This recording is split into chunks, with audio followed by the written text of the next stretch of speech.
Admiral Kehoe was drinking his morning coffee when the alarms started ringing across Earth's orbital defense platform. He set down his cup and looked at the main screen. What he saw there made him raise his eyebrows. Hundreds of alien ships had appeared at the edge of the solar system. They were big ships, much bigger than anything humans had ever built. The ships looked scary too, all black metal with sharp edges and red lights. They hung in space like giant monsters waiting to attack. "Sir, we're getting a transmission," said Lieutenant Yunji from her station. "They want to talk to all of Earth." Kehoe nodded. "Put it through to every screen on the planet. Let everyone see this." The main screen changed. A tall alien appeared, wearing what looked like fancy armor. The creature had 4 arms, purple skin, and eyes that glowed yellow. Behind it stood other aliens of different shapes and sizes. Some had tentacles. Others looked like giant insects. All of them tried to look very scary. "People of Earth," the alien said in a deep voice, "I am Supreme Commander Vexthul of the mighty Zephyrian Galactic Empire. We have ruled this part of the galaxy for 3,000 years. We have conquered over 500 worlds." The alien raised all 4 arms. The screen showed images of huge battles in space.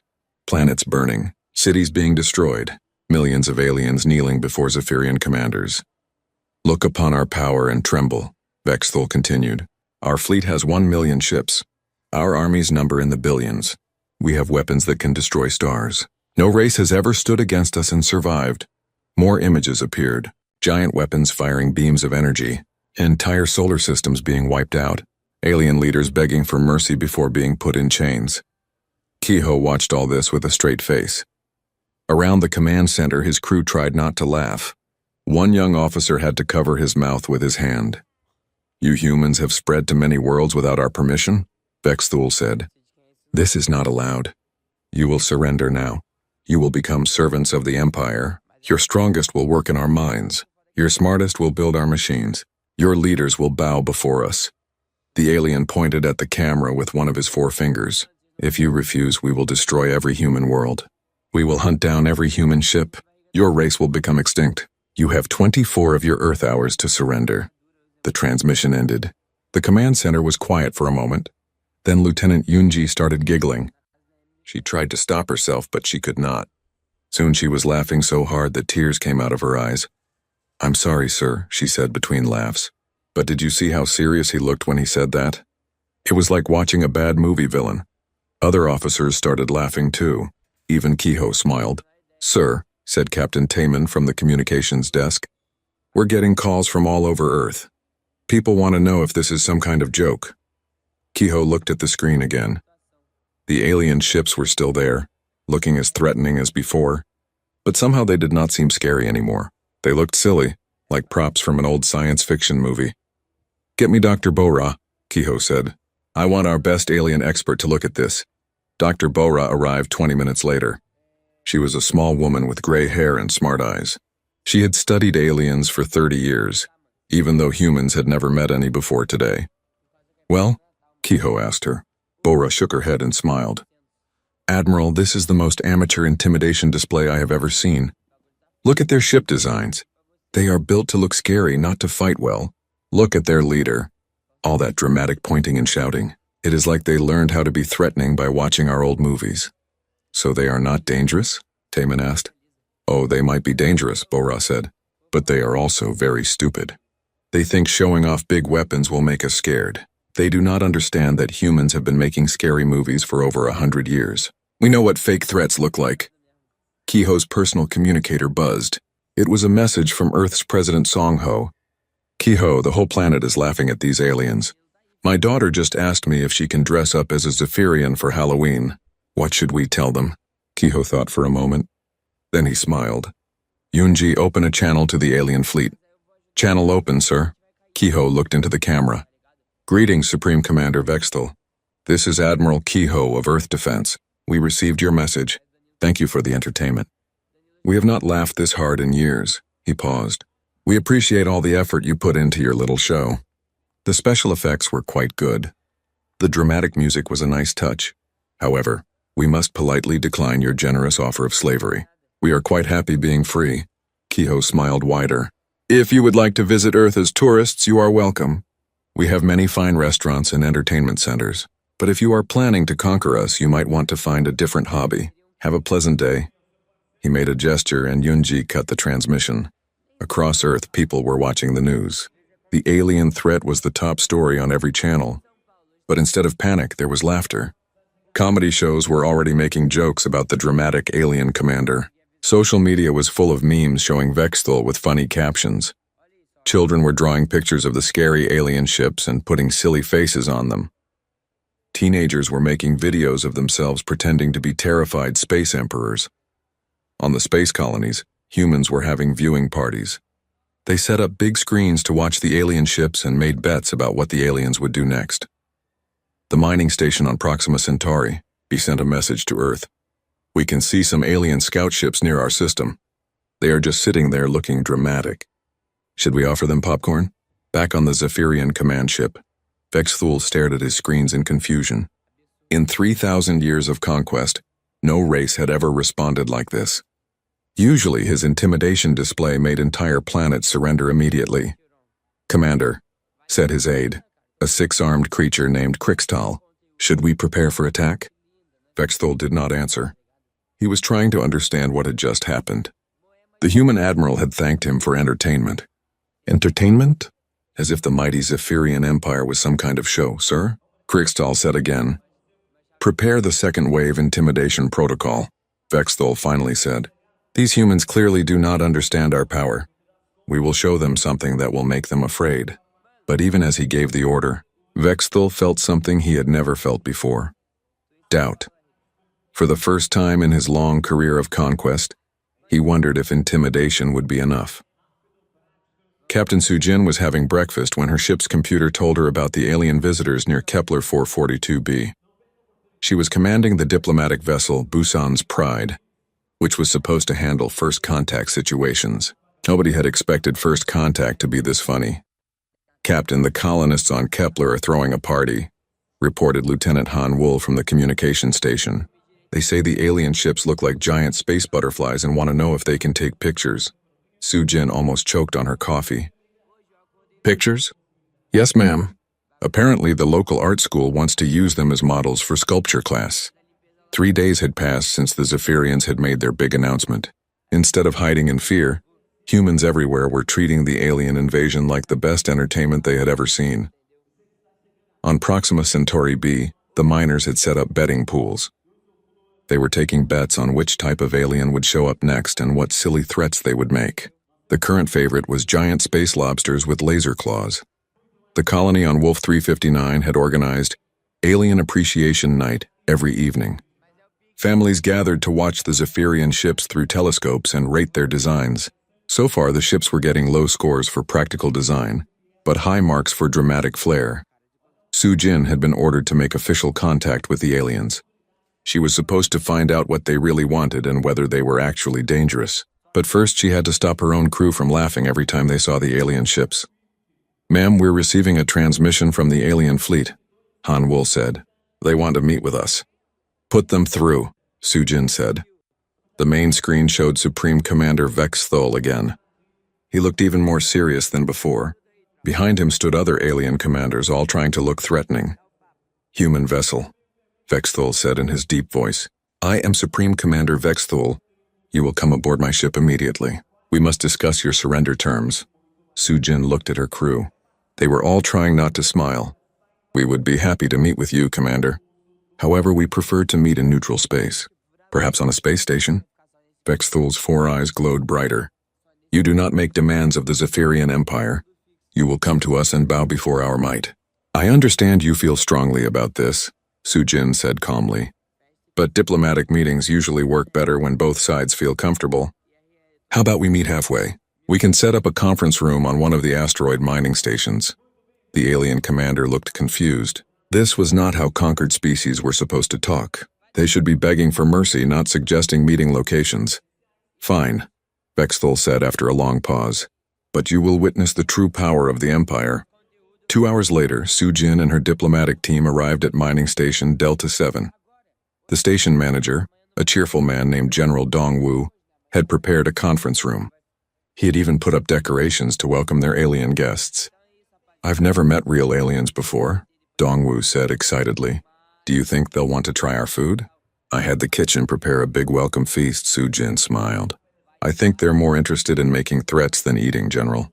That's too bad. We made really good kimchi today. The Zephyrian shuttle arrived with great drama. It was black and spiky with red lights flashing everywhere. It looked like it was designed by someone who had watched too many villain movies. Vexthul came aboard with 6 other alien commanders. They all wore dramatic armor and carried weapons that glowed with mysterious energy. They walked in formation, making their footsteps as loud as possible. The conference room had a big table with chairs. The humans sat on one side. The aliens stood on the other side, trying to look intimidating. Humans, Vexthul began. You have seen our great fleet. You know we can destroy your worlds. Why do you not surrender? Sujin had brought Dr. Nara, a cultural expert who specialized in alien behavior. Nara looked at the aliens with great interest, like a scientist studying interesting insects. Commander Vexthul, Sujin said politely, before we discuss anything, could you help us understand your culture? We are very interested in learning about your empire. This was clearly not what Vexthul expected. Our culture? We are conquerors. We take what we want. We crush those who oppose us. He gestured dramatically with all 4 arms. Behind him, the other aliens made threatening poses. Dr. Nara started taking notes. Fascinating, she whispered to Sujin. They're performing a dominance display. It's exactly like the behavior patterns we see in Earth animals when they're trying to scare away rivals. One of the alien commanders, a creature that looked like a giant praying mantis, stepped forward. Bow before the might of Commander Zekthon, it said in a squeaky voice. Han Wul, who was supposed to be recording the meeting, had to cover his mouth to keep from laughing. The alien's scary appearance was ruined by the fact that it sounded like a cartoon character. This is very educational, Sujin said seriously. Could you show us more of your cultural traditions? The aliens spent the next hour performing various threatening displays. They roared. They showed off their weapons. They told stories about planets they had conquered. Through it all, the humans watched politely and took notes. Finally, Dr. Nara could not keep quiet anymore. Commander, she said to Vexthul, I have to ask, did you learn these intimidation techniques by studying human entertainment? Vexthul looked confused.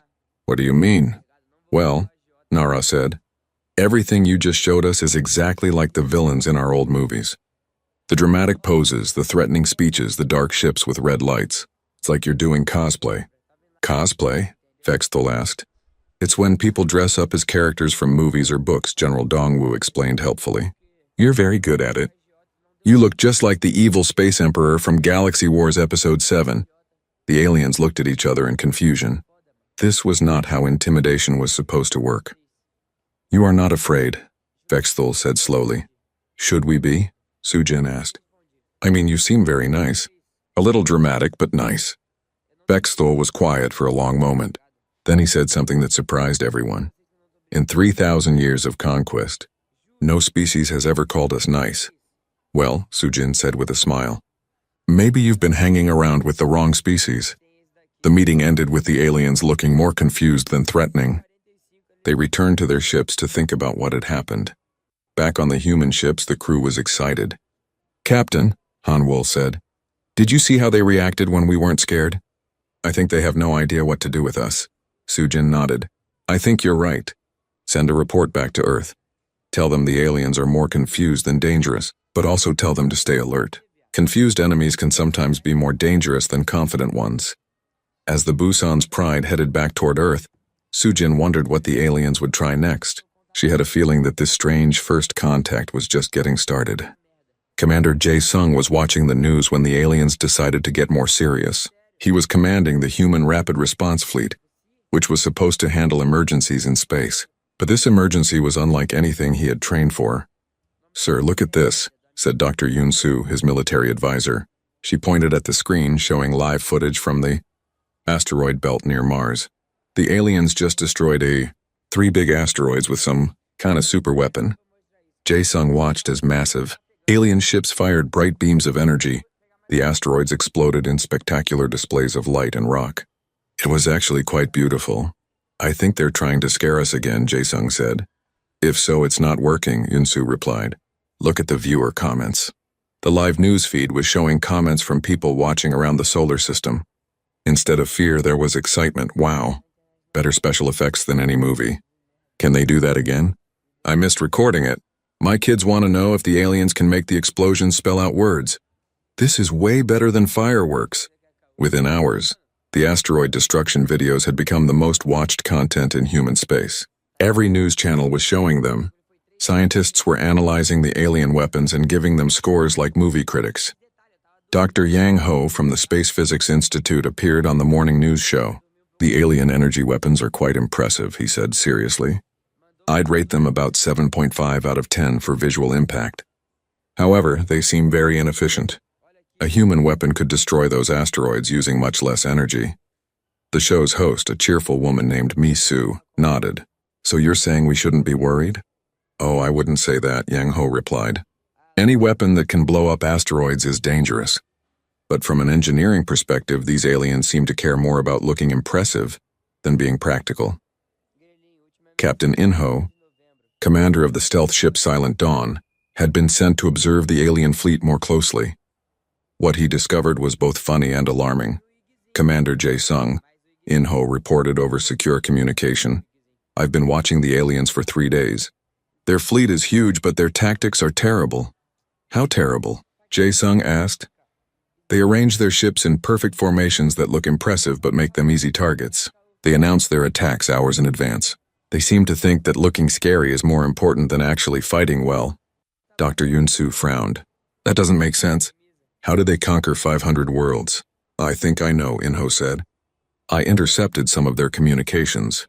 Every species they conquered surrendered immediately after seeing their intimidation displays. They've never actually fought a real war. This was troubling news. It meant the aliens had powerful weapons but no experience using them in actual combat. That could make them very dangerous if they got desperate. On Earth, the alien invasion had become a cultural phenomenon. Comedy shows were making jokes about dramatic space emperors. Musicians were writing songs about silly alien threats. Artists were painting portraits of the funny-looking alien ships. Engineer Hee-jin had been tasked with analyzing human defenses. She discovered something interesting. Human technology was actually more advanced than alien technology in many ways. Their ships are big and impressive, she explained to Jae-sung, but they're built for show, not for fighting. Our smaller ships are faster, more maneuverable, and better armored. What about their weapons? Jae-sung asked. Powerful but clumsy, Hee-jin said. They can destroy big targets like asteroids, but they would have trouble hitting a moving ship. It's like they designed everything to fight enemies who don't fight back. Meanwhile, human entrepreneurs were making money from the alien invasion. Gift shops were selling Zephyrian invasion survival kits, which contained popcorn, comfortable chairs, and small telescopes for watching the aliens. Company on Luna had started selling alien intimidation bingo cards. Players could mark off squares for things like dramatic pointing, threatening speech, and weapons that glow unnecessarily. The most popular item was t-shirts with pictures of Vexthul making threatening poses, with captions like scariest space emperor ever, not really. But not everyone thought the situation was funny. President Song-ho called a meeting with his top military advisors. People, he said seriously, I know the aliens seem silly, but they still have enough firepower to hurt us. We need to be prepared for the possibility that they might get violent. General Kyung-min, head of human space defense, nodded. I've been studying their capabilities. They have over 1 million ships. Even if those ships are badly designed, that's still a lot of weapons pointed at us. What do you recommend? Song-ho asked. We should prepare our defenses but continue to avoid provoking them, Kyung-min said. As long as they're confused and trying to intimidate us, they're not actually shooting at us. Back on the Zephyrian command ship, Vexthul was having the worst week of his 3,000-year career. Every intimidation tactic he tried made the humans laugh harder. He had destroyed asteroids. The humans applauded. He had sent threatening messages. The humans made jokes. He had shown them recordings of his previous conquests. The humans asked if they could buy copies for their movie collections. Supreme Commander, said his aide Krikstal, perhaps we should try actual military action. Vexthul considered this. In all his years of conquest, he had never needed to actually fight anyone. The threat of violence had always been enough. Prepare a small attack on one of their mining facilities, he ordered finally. Nothing too destructive. Just enough to show them we mean business. Which facility, sir? Vexthal looked at his star charts. That one in the Alpha Centauri system. It's small and isolated. The humans will see that we can hurt them, and then they will surrender. But Vexthal did not realize that his small demonstration was about to become the biggest entertainment event in human history. News networks were already preparing special coverage. Betting pools were taking odds on how long the alien attack would last. Captain Mi Young, commander of the battleship Incheon's Thunder, received orders to protect the Alpha Centauri mining facility. She was not worried about the aliens. After studying their tactics, she was more concerned about not embarrassing them too badly. Helm, she said to her crew, set course for Alpha Centauri, and someone call the news networks. They're going to want to film this. Fleet Admiral Kyung-min was drinking tea and reading reports when the first real battle of the human-alien war began. He was not worried about losing. He was worried about what would happen after they won. Sir, the aliens are attacking the mining station at Alpha Centauri, reported his aide, Commander Young-soo. Captain Mi Young is responding with her patrol fleet. Kyung-min nodded. Put it on the main screen, and get me a direct line to Captain Mi Young. The battle was being broadcast live across human space.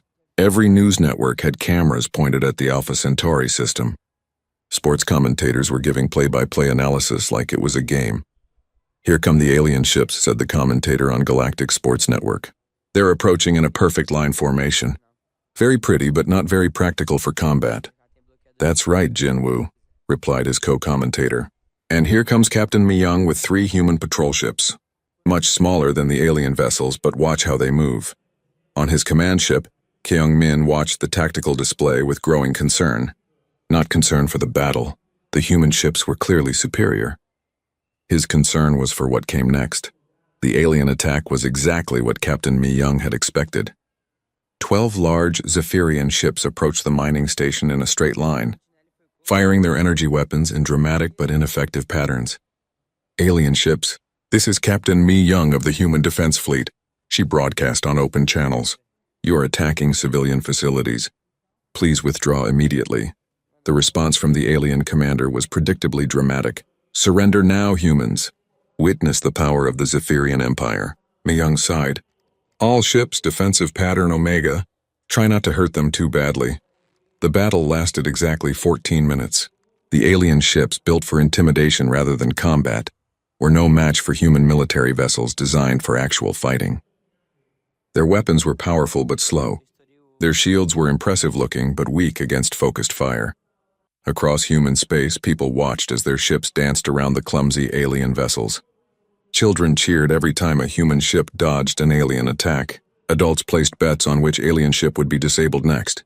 Look at that maneuver, the sports commentator shouted excitedly. Captain Mi Young just flew her ship through the gap between 2 alien vessels. The alien gunners can't even track her movement. By the end of the battle, 8 alien ships had been disabled and 4 had retreated. Not a single human ship was seriously damaged. The mining station was completely safe. The human audience erupted in celebration. Victory parades were organized on Earth. Children drew pictures of the brave human ships defeating the silly aliens. The battle videos became the most popular entertainment content in history, but Admiral Kyung-min was not celebrating. He called his senior staff for an emergency meeting. People, we have a problem, he told them. We just humiliated the Zephyrian Empire in front of the entire galaxy. Dr. Wu Jin, the fleet's military historian, understood immediately. Sir, you're worried about what desperate enemies might do. Exactly, Kyung-min said. These aliens have built their entire civilization on intimidation. We just proved that their intimidation doesn't work. Now they have 2 choices. Give up completely or try something truly destructive. Young-soo looked confused. But we beat them easily. If they attack again, we'll just beat them again. That's not the point, Kyung-min explained. They still have over 1 million ships. Even badly designed ships can cause damage if you throw enough of them at a target, and desperate enemies don't care about their own losses. Dr. Wu Jin had been studying Zephyrian history. Admiral, I've been analyzing their previous conquests. Every species they defeated surrendered before any real fighting. They have no experience with actual military campaigns, which makes them unpredictable, Kyung-min said. A smart military commander knows when to retreat, but these aliens don't know how to lose gracefully. On the Zephyrian command ship, Supreme Commander Vexthul was having what humans would call a nervous breakdown. For the first time in 3,000 years, a Zephyrian attack had failed completely. "How is this possible?" he demanded, pacing around his command center with all four arms waving. "They are just one small species. We are the mighty Zephyrian Empire." His aide Krixtal tried to explain. "Supreme Commander, perhaps their ships are more advanced than we thought." "No," Vexthul roared. "We are superior. We must be superior. If we are not superior, then—" He stopped pacing. The thought was too terrible to finish. If the Zephyrian Empire was not superior, then their entire civilization was built on a lie. Every alien species that had surrendered to them could have fought back and won. The Empire was not mighty. It was just lucky that nobody had ever called their bluff. "Sir," said Commander Kexivor, one of Vexthul's senior officers. "What are your orders?" Vexthul stared at the tactical displays showing his defeated ships. He had spent his entire life believing that Zephyrian superiority was a fact of nature. The idea that they could be beaten by anyone, especially by a species that laughed at them, was impossible to accept. "Prepare the full fleet for assault," he said finally. "We will show these humans the true power of the Empire." "Sir," Krixtal said nervously. "Are you sure? A full assault means—" "It means we crush them completely," Vexthul interrupted. "No more games. No more demonstrations. We will destroy their worlds one by one until they surrender." Back in human space, intelligence officers intercepted the alien communications. The news was serious. The Zephyrians were preparing for total war. Admiral Kyung-min called President Song-ho immediately. "Mr. President, the situation has changed. The aliens are mobilizing their entire fleet. How bad is it?" Song-ho asked. "Over 1 million ships heading toward our space," Kyung-min replied. "Even with our technological advantages, those are bad odds." Young-soo had an idea. "Sir, what if we try to negotiate with them before the shooting starts?" Kyung-min shook his head. "I don't think they're in a mood to talk. We've embarrassed them too badly, but—" He paused, thinking. "Maybe there's another way." "What do you mean?" Song-ho asked. "Dr. Wu-jin, you said these aliens have never fought a real war before, right?" "That's correct, sir." "Then they don't understand what war actually costs," Kyung-min said slowly. "They think it's like their intimidation displays. All show and no real consequences." Young-soo began to understand. "You want to teach them what real war looks like?" "No," Kyung-min said. "I want to teach them what real war costs. There's a difference between winning a battle and destroying an entire civilization. Even if we defeat their fleet, millions of beings will die, including humans." The Admiral looked at the tactical displays showing the approaching alien armada. "We need to find a way to stop this war before it really begins. And we need to do it without destroying the Zephyrian Empire completely." "Why?" Young-soo asked. "After what they've tried to do to us?" Kyung-min smiled sadly. "Because, Commander, destroying your enemies completely is what makes you the bad guy in the story. And I'd like to think we're still the good guys." The massive Zephyrian fleet was now only days away from human space. Soon the comedy would end and the real war would begin. President Song-ho was having the worst day of his political career when Dr. Chung-ah called him with the most important discovery in human history. "Mr. President," she said excitedly over the video call, "I know how to stop the war." Song-ho looked up from the military reports covering his desk. The Zephyrian fleet was now only 2 days away from Earth. Every human ship was preparing for battle. Children were being evacuated from the outer colonies. Dr. Chung-ah, "Unless you've invented a weapon that can destroy 1 million enemy ships." "I don't think—" "We don't need to destroy them," she interrupted. "We need to save them," Song-ho frowned. "Save them from what?" "From themselves," Chung-ah said. "Mr. President, I've been studying Zephyrian psychology for weeks. Their entire civilization is built around a hierarchy that only works if everyone believes they're the strongest species in the galaxy." She pulled up charts and diagrams on her computer. "Look at this. Every Zephyrian social structure, every law, every cultural tradition depends on the idea that they are natural conquerors. If they lose this war, their society will collapse completely." Song-ho was quiet for a moment. "Are you saying we should let them win?" "No," Chung-ah said. "I'm saying we should help them find a new way to exist. A way that doesn't require them to conquer everyone they meet." Ambassador Chaewon was in the meeting when Dr. Chung-ah explained her plan. It was the craziest diplomatic proposal anyone had ever heard. "You want to invite them to a cultural exchange program?" Chaewon asked. While they're flying here to destroy us? That's exactly what I want to do, Seung-ah said. Think about it. They're trying to conquer us because they don't know how to do anything else. But what if we showed them that there are other ways to interact with alien species? Song-ho looked at his military advisors. Admiral Kyung-min was shaking his head. Doctor, with respect, you're asking us to trust our lives to alien psychology theories. I'm asking you to trust human nature, Seung-ah replied. We've always been good at making friends with our enemies. We turned pirates into merchants, barbarians into citizens, rebels into allies. Why can't we turn conquerors into partners? The debate went on for hours. Military leaders wanted to fight. Diplomats wanted to negotiate. Politicians wanted to evacuate everyone and hope for the best. Finally, Song-ho made his decision. We'll try Dr. Seung-ah's plan, but we'll also prepare for battle in case it doesn't work. He turned to Ambassador Chae-won. Send a message to the Zephyrian fleet. Tell them we want to meet. Captain Ji-woo had never expected to command a cultural exchange mission while enemy ships approached Earth. Her vessel, Seoul's Hope, was loaded with human teachers, comedians, artists, and diplomats instead of weapons. Captain, said her communications officer, we're receiving a response from the Zephyrian command ship.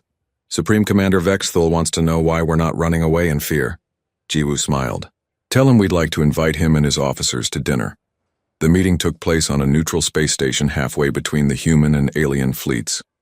Both sides brought their best people, but for very different reasons.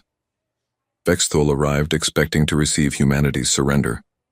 Instead, he found himself sitting at a dinner table across from humans who seemed genuinely happy to meet him.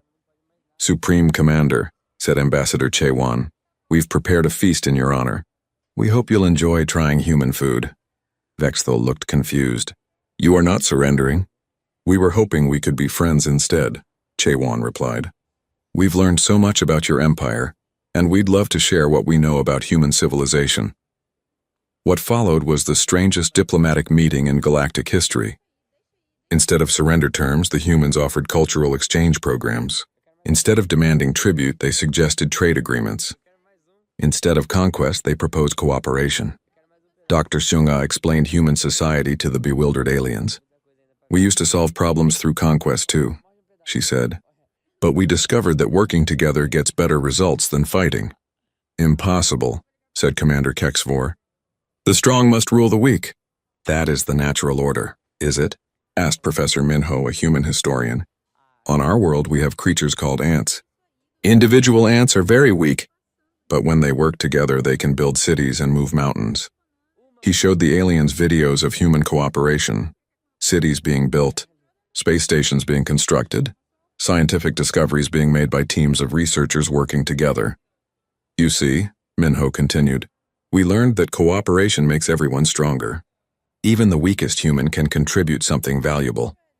The aliens watched in fascination as humans explained concepts like democracy, education, and voluntary cooperation. These ideas were completely foreign to Zephyrian culture. Supreme Commander Vexthul found himself asking questions instead of making threats.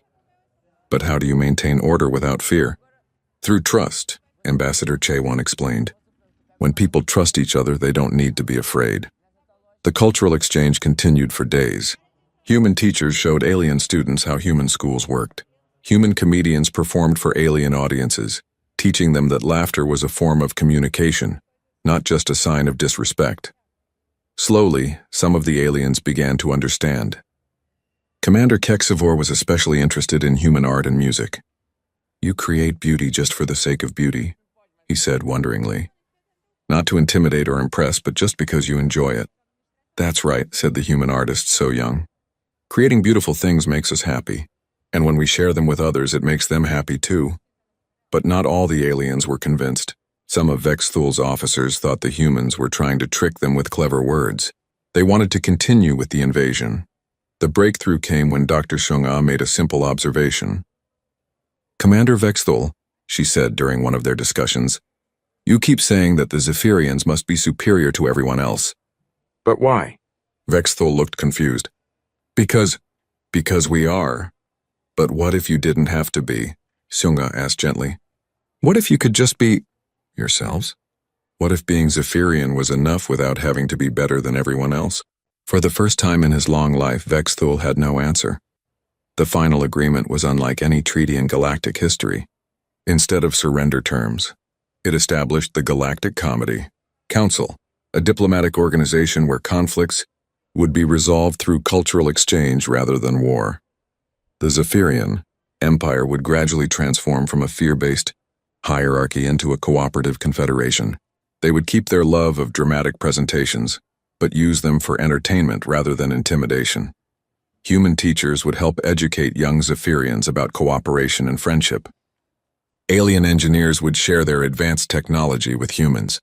Both species would work together to contact other civilizations and invite them to join the council. The signing ceremony was broadcast across both human and Zephyrian space. Instead of a military surrender, it looked more like a festival. There were speeches, music, and even comedy performances. Supreme Commander Vexthul, now Cultural Ambassador Vexthul, gave the final speech. For 3,000 years, he said, the Zephyrian Empire believed that strength came from making others fear us. The humans have taught us that true strength comes from making others trust us. He paused and looked at the mixed audience of humans and aliens. We are no longer conquerors. We are explorers, seeking new friends among the stars. The ceremony ended with something that would have been unimaginable weeks before. Vexthul attending a human comedy show on Earth. When the comedian made a joke about alien invasion movies, the former Supreme Commander laughed so hard he fell off his chair. The human audience gave him a standing ovation. Years later, historians would mark this moment as the beginning of the Galactic Age, an era when different species worked together to explore the universe and solve problems through cooperation rather than conquest, and it all started because humanity had learned to laugh at the things that were supposed to scare them.